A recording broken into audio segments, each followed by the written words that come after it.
여러분 안녕하십니까. 모니볼의 문화일보 야구기자 정세영입니다. 제 옆에는 안녕하십니까. 스포츠월드 이혜진 기자입니다. 오늘은 외국인 감독에 대한 이야기를 좀 나눠보겠습니다.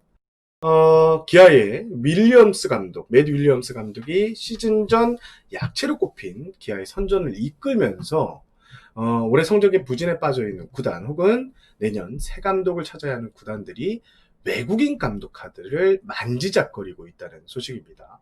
일단 이혜진 기자, 그 외국인 감독이 국내에서 실패 사례가 없죠. 물론 케이스도 적긴 하지만. 네, 그렇습니다. KBO 리그를 다녀간 외국인 감독은 모두 승률 5할 이상을 기록을 했고요.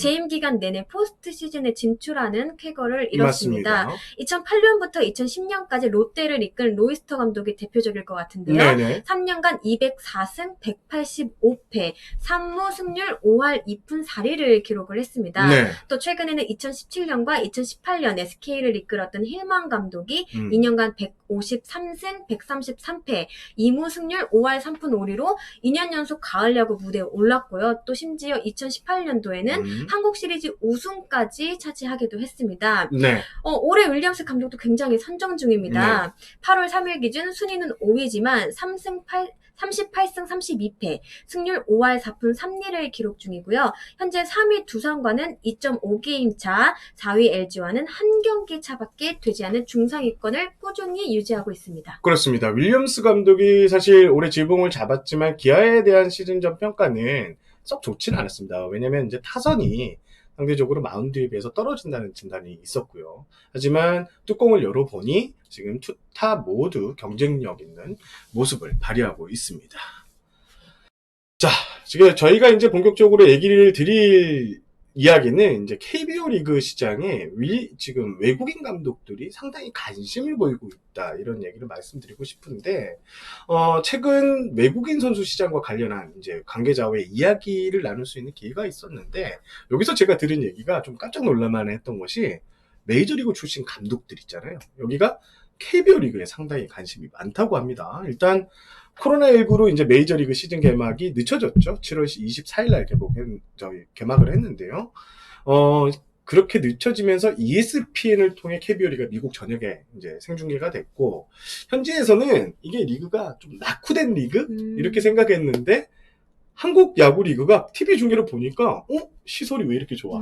널찍하고, 또 관중들이 좀 없으면서 이제 경기장 전체를 비춰주는데 관중석 자체도 인상적이었다는 이런 얘기를 했고, 한국 야구에 대한 좀 인식이 바뀌었다고 좀 볼 수도 있을까요? 네, 그렇습니다. 거기에다가 이제 트레이 힐만 전 SK 감독, 또 NC에서 뛰었던 에릭 테임즈 선수가 등 그 KBO를 거친 감독과 선수들이 미국에 가서 한국 리그 괜찮아, 상당히 선진 리그야 라는 칭찬을 전파하면서 인식 변화도 상당히 이루어졌다고 합니다. 현재 메이저리그 사령탑 출신의 몇몇 감독들이 기회가 된다면 한국 야구 무대에서 좀 뛰고 싶다는 의사를 KBO 리그 선수를 가지고 있는 미국 에이전시에 전달했다고 하고요. 또 이들 감독 중에는 이름만 들어도 좀 알 수 있는 거물급 감독도 있다고 합니다.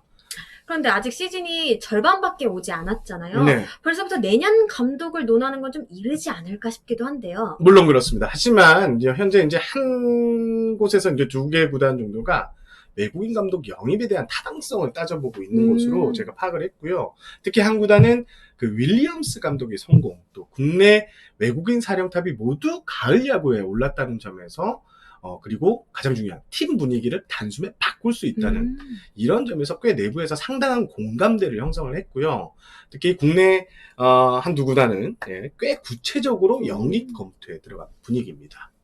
그런데 좀 현실적으로 따져볼 필요가 있어 보입니다. 외국인 감독 영입이 이렇게 말처럼 쉬운 일은 아니잖아요. 네. 일단 비용이 많이 들지 않나 싶습니다. 윌리엄스 감독의 연봉이 공개되진 않았던 것으로 알고 있는데 가장 최근 KBO 리그에서 활약한 힐만 전 SK 감독의 연봉이 60만 달러였고 이게 이제 우리 돈으로 하면은 7억 원 가까이 되죠. 네. 또 리그에서 가장 많이 받고 있는 염경엽, 김태형 감독이랑 좀 비슷한 수준이라고 볼 수 있습니다.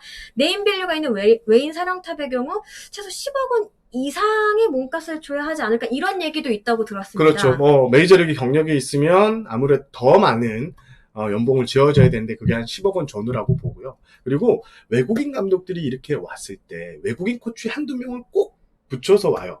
그러니까 로이스터 감독 같은 경우에는 페르난도 아로요 투수 코치가 왔었고, 또 힐만 감독은 데이브 존 또 투수 코치하고 라일 예이치 퀄리티 하여튼 코치를 썼습니다. 갑자기 생각이 안 나는데, 또 여기에 외국인 감독은 이제 부대 비용, 그러니까 연봉 외에 숙소를 제공해야 하는 이런 부대 비용도 상당히 든다는 점에서 외국인 감독 비용이 들어가긴 들어갑니다. 이런 사실을 각 구단도 알고 있을 텐데요. 그렇죠. 그럼에도 불구하고 외국인 감독에게 관심을 쏟는다. 이런 이유는 아무래도 분위기 반전이 좀 큰 이유를 작용하지 않을까 싶은데요. 선수들에게 동기부여가 된다는 점, 또 아까 말씀드린 것처럼 팀 분위기를 확실하게 바꿀 수 있다. 이런 점에서는 좀 높이 평가를 받는 모습입니다. 맞습니다. 기아 같은 경우에 올해 중용을 받고 있는 몇몇 선수들을 보면 과연 국내 감독이 지휘봉을 잡았을 때 썼을까? 이런 생각을 좀 하게 되는데요. 일단 국내 감독들은 선입견을 갖기 마련입니다. 그러니까 새로 이제 지휘봉을 잡은 뒤 새로운 선수를 찾고자 하면서 기회를 줍니다. 하지만 이 선입견을 무시를 못해요. 계속 끌고 가면서 기회를 주는 게 쉽지 않더라고요. 사실 그래서 대부분 새로 지휘봉을 잡는 그 사령탑이 있더라도 결국 시즌 막판 되면 기존에 썼던 선수들을 좀 더 많이 중용하는 이런 모습이었는데, 하지만 외국인 감독은 다릅니다. 힐만 감독 같은 경우에도 2018년에 제가 기억나는 게 캠프를 가자마자 이 모두에게 공평한 기회를 주겠다 강조를 했어요. 그러고 나니까 선수들 눈빛이 확 달라졌어요. 팀 분위기가 확실히 바뀌었고요. 그리고 또 외국인 감독이 오면 선수들이 이제 이렇게 동기부여, 나도 하면 나도 1군 주전 멤버가 될 수 있다는 점은 상당히 어필하는, 시사하는 바가 크다고 봅니다. 뭐 조용호 선수 같은 경우가 좋은 케이스가 되겠죠. 지금 KT로 이적해서 존하려고 보이고 있는데, 결국 외국인 감독의 선택은 정체된 팀이 있을 경우에 팀을 바꿀 수 있는, 팀 분위기를 단번에 바꿀 수 있는 절호의 기회가 될 수 있습니다. 선배 얘기 들으니까 최근에 나주환 선수께서 굉장히 많은 경기를 뛰고 있으면서 그러네요. 네, 좀 활약을 했던 모습이 기억이 나기도 하는데, 그럼 정리를 해보면 내년에는 외국인 감독이 이끄는 팀이 올해 기아에서 최소 1개 혹은 2개 구단으로 늘어날 가능성이 있다, 이렇게 좀 생각해봐도 될까요? 그렇죠. 저는 내년에 최소 1개 팀 아니면 2개 팀 외국인 감독 영입에 나설 것으로 보고 있고, 일단 지금 현재 국내 감독 탐이 생각보다 그렇게 높지 않아요. 왜냐하면 지금 기존의 야인 감독들, 일본을 경험했던 야인 감독들이 나이가 좀 있는 편이고, 그렇다면 최근 리그 트렌드인 젊은 감독을 가져가야 되는데, 지금 KBO 리그에서 좀 주목받고 있는 젊은 사력 그 코치진을 보면 생각보다 그게 많이 없다고요, 팜이. 그래서 이럴 바에 우리 외국인으로 한번 가볼까 하려는, 그렇게 이제 생각하는 구단들이 지금 생겨나고 있고, 아까 말씀드린 대로 몇몇 구단이 구체적으로 이 타당성을 검토하고 있는 이런 분위기에서, 저는 외국인 감독이 내년에는 윌리엄스 감독 외에 한두 명이 더 추가될 것 같다, 이렇게 말씀을 드리고 싶습니다. 다시 한번 정리하면 윌리엄스 감독 성공으로 꽤 구체적이고 진지하게 외국인 사령탑 역을 검토하는 구단이 있고요. 내년엔 KBO 리그 사령탑 지도가 조금은 변화가 생길 것 같다는 말씀을 드리고 싶었습니다. 자, 이상으로 미국에서 인기 있는 KBO 리그 사령탑에 대한 이야기를 살펴봤고요. 저는 문화일보 야구 기자 정세영이었습니다. 스포츠월드 이혜진 기자였습니다. 시청해주셔서 감사합니다. 감사합니다.